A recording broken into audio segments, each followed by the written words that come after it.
Sumqayıtda şəhərsalma və təhlükəsizlik tədbirləri nəticəsində 5 ünvanda söküntü işlərinin aparılması planlaşdırılır. TNS TV Milli Aza istinadən xəbər verir ki, 4-cü, 15-ci, 16-cı, 17-ci, 21-ci məhəllələrdə yerləşən və istismar müddətini başa vuran binalar söküləcək. İri miqyaslı yeni urbanizasiya layihəsinin icrası çərçivəsində Çin investorlarının Sumqayıta sərmayə yatıracağı, mövcud yaşayış massivlərində yerləşən taxta fin evlərinin söküləcəyi və ərazidə tamamilə yeni şəhərcik salınacağı bildirilir. Məlumata görə layihə şərti olaraq Şanxay adı ilə tanınacaq. Yeni şəhərcikdə müasir tipli çoxmərtəbəli yaşayış binaları, əyləncə və istirahət zonaları, həmçinin sosial infrastrukturların, məktəb, uşaq bağçası və ictimai xidmət obyektlərinin yaradılması nəzərdə tutulur. Sakinlərə hansı məbləğdə kompensasiya verilə bilər? Məsələ ilə bağlı Azərbaycan Qiymətləndiricilər Cəmiyyətinin sədri Vüqar Orucovun sözlərinə görə ilkin hesablamalar aparılıb. Mən hesab edirəm ki, Sumqayıt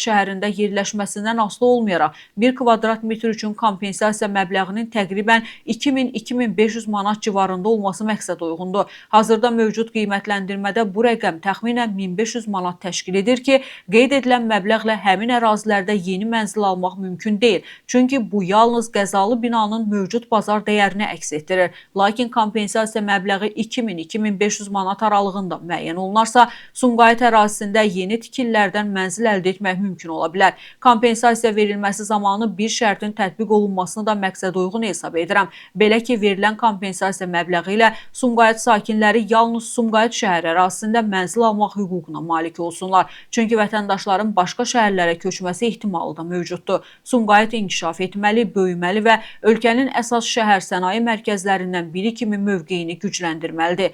Əgər köhnə binaların yerində parklar salınacaq və ya yollar genişləndiriləcəksə, bu halda sakinlərə kompensasiya ödəniləcək. Həmin kompensasiya məbləği vətəndaşlara ən azı 1 kilometr radiusda yerləşən yeni tikililərdən mənzil əldə etməyə imkanı yaratmalıdır. Proses artıq başlayıb. Əldə etdiyimiz məlumata görə ilkin mərhələdə bir sıra ərazilərdə bina sakinləri məlumatlandırılıblar.